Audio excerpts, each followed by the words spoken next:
আসসালামু আলাইকুম প্রিয় শিক্ষার্থী বন্ধুরা, আজকের ভিডিওতে আমি আপনাদেরকে দেখাবো কিভাবে পেওনিয়ারে ব্যাংক অ্যাকাউন্ট অ্যাড করতে হয়। আপনি পেওনিয়ারে পেমেন্ট পেলে সেটা কিভাবে আমাদের যে বাংলাদেশি ব্যাংক অ্যাকাউন্টগুলো আছে ওই ব্যাংক অ্যাকাউন্টে উইথড্র করবেন, এই বিষয়টাই আজকের ভিডিওতে দেখাবো।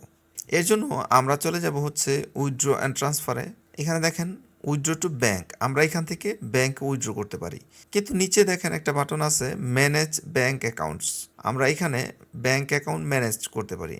আমি ক্লিক করছি ম্যানেজ ব্যাংক অ্যাকাউন্ট বাটনে। এখানে আসলে আমার যে ব্যাংক অ্যাকাউন্ট আমি অ্যাড করেছি এই অ্যাকাউন্টটা এখানে দেখতে পাবো।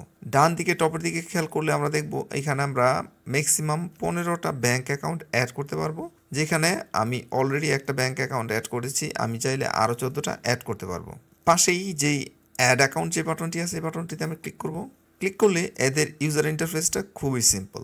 জাস্ট নেক্সট বাটনে ক্লিক করেই আপনি এই কাজটা সম্পূর্ণ করে ফেলতে পারবেন। প্রথমে আমাকে প্রশ্ন করতেছে যে আমার যে ব্যাংক অ্যাকাউন্ট এটা কি আমার পার্সোনাল অ্যাকাউন্ট নাকি বিজনেস অ্যাকাউন্ট, মানে আমি একজন ব্যক্তি, অ্যাকাউন্টটা কি আমার নামে নাকি আমার প্রতিষ্ঠান, সেটা মেন্টর হতে পারে বা সেটা র্যাপিড আইডি হতে পারে। যেহেতু আমি আমার পার্সোনাল অ্যাকাউন্ট অ্যাড করব, এর জন্য আমি এখানে পার্সোনাল সিলেক্ট করে নিচে দেখেন এখানে সিলেক্ট ব্যাংক অ্যাকাউন্ট কারেন্সি, এখান থেকে আমার বাংলাদেশি ব্যাংক অ্যাকাউন্টের কারেন্সিটা উল্লেখ করে দিতে হবে, কোন কারেন্সিতে আমি টাকাটা উইথড্র করতে চাচ্ছি। আমি এখানে দিব হচ্ছে বিডিটি, বাংলাদেশি টাকা। এরপর নেক্সট বাটনে ক্লিক করব।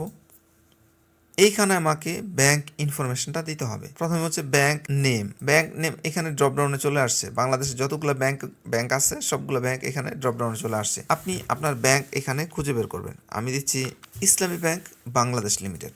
এরপর হচ্ছে ব্রাঞ্চ নেম, আপনি যেই ব্রাঞ্চে অ্যাকাউন্ট খুলবেন এখানে ওই ব্রাঞ্চের নাম দিয়ে দিবেন। আমারটা হচ্ছে এজেন্ট ব্যাংকিং, আমি এখানে এজেন্ট ব্যাংকিং দিয়ে দিচ্ছি। আপনার যদি ইসলামী ব্যাংকের এজেন্ট ব্যাংক থাকে তাহলে আপনাকে ব্রাঞ্চের নাম লিখতে হবে না, জাস্ট লিখে দেবেন ব্রাঞ্চের নামের জায়গায় এজেন্ট ব্যাংকিং। এরপর হচ্ছে অ্যাকাউন্ট হোল্ডার নেম, এটা হচ্ছে আমার নাম, আমি এখানে দিয়ে দিচ্ছি। এটা হচ্ছে আমার ব্যাংক অ্যাকাউন্টে যে নামটি আছে ওই নাম। সাধারণত আইডি কার্ড এবং ব্যাংক অ্যাকাউন্টের নাম একই থাকে, তো আমি এখানে ব্যাংক অ্যাকাউন্টের নামটা দিয়ে দিচ্ছি। এরপর হচ্ছে আমার অ্যাকাউন্ট নাম্বার, এটি হচ্ছে আমার ইসলামী ব্যাংক অ্যাকাউন্ট নাম্বার, আমি এই অ্যাকাউন্ট নাম্বারটা এখানে বসিয়ে দিচ্ছি। এরপর হচ্ছে আইডি টাইপ, এখানে আমাকে আমার আইডেন্টিটি দিয়ে দিতে হবে।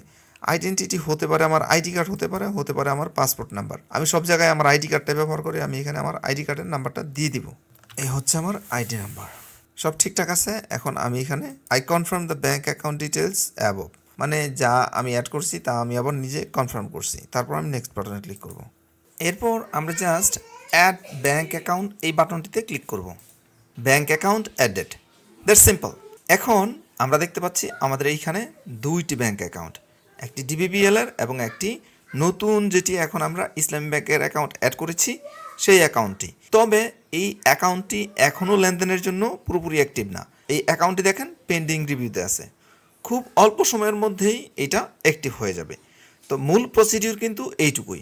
আশা করছি এই ভিডিওটি আপনাদের অনেক উপকারে আসবে। এতক্ষণ ধৈর্য ধরে ভিডিওটি দেখার জন্য আপনাদের সবাইকে ধন্যবাদ।